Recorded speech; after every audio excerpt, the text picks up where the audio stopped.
probably said far too much already. If I say any more, other teams will start looking at this video, which I don't want. We also have to manage to take the energy we put into the air. So the energy we put into the air, we have a 3 megawatt fan. If you're driving at full speed, those 3 megawatts effectively generate motion. You call it Brownian motion. It generates excitement between the molecules in the airline, and that energy becomes heat. So we heat the air up as we drive it forward. We have to take that heat out of our airline. So in our facility, in one of our legs, we have a huge, really huge radiator. It's about 9 meters by 9 meters in size.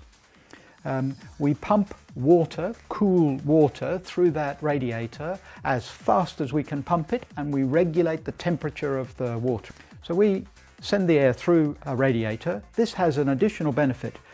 Swirling air will pass into a radiator. Once it passes out the other side, you can no longer have, if you like, a big macroscopic swirling of the air. You stop that swirl, send it through the radiator. We then send it through a couple of corners and towards the working section. Now in each corner we have turning vanes. You can think of them as a baffle, but I would call them a turning vane. So in each corner there are a number of aerofoil shaped or curved devices that help the air to make the corner with the minimum aerodynamic loss of energy. And we have those in every corner. Without it, you just waste a great deal of energy. So this is something that early wind tunnels for over 100 years have used. When we get round to the last leg, before we have the working section, we have what is called a settling chamber. And as the air passes into the settling chamber, we expand it reasonably quickly. We then have a blockage caused by, in some wind tunnels it's the radiator, but we have a radiator, and then separated from that a honeycomb.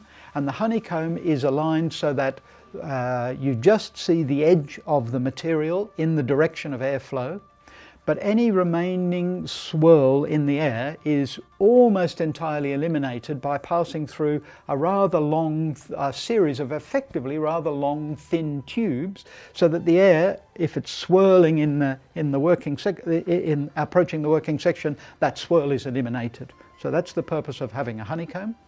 And then after the honeycomb, we have a number of fly wire screens. You can think of them as basically a fine wire mesh, but in tropical countries you'd use them as a screen to prevent insects coming in. I grew up in Australia, so it's a fly wire screen to me. These screens take any remaining large areas of turbulence. It's becoming smaller because it's passed through the honeycomb. They take that and they break it up into even smaller turbulence. And then we have what we call a contraction, a bell mouth, a contraction. It takes the air and compresses it to a smaller size, and we can't create or remove air, so it has to speed up as it approaches the working section. One of the things this does is it takes the remaining tiny little bits of turbulence that are still there after passing through your wire mesh, or your wire meshes, because we have quite a number, takes that remaining turbulence and breaks it down into even smaller turbulence, because it might be a few millimeters, but by the time you compress the air, we have quite a decent contraction ratio, and by the time you compress the air to something even faster and smaller, more together, then that turbulence is reduced even further. And these are tricks that you use in a wind tunnel to keep control over the turbulence level. Now that doesn't mean you don't want to, in certain circumstances, add turbulence back into the air, but that's something we can manage. I'm giving the game away now. I'm going to ruin the future of aerodynamics.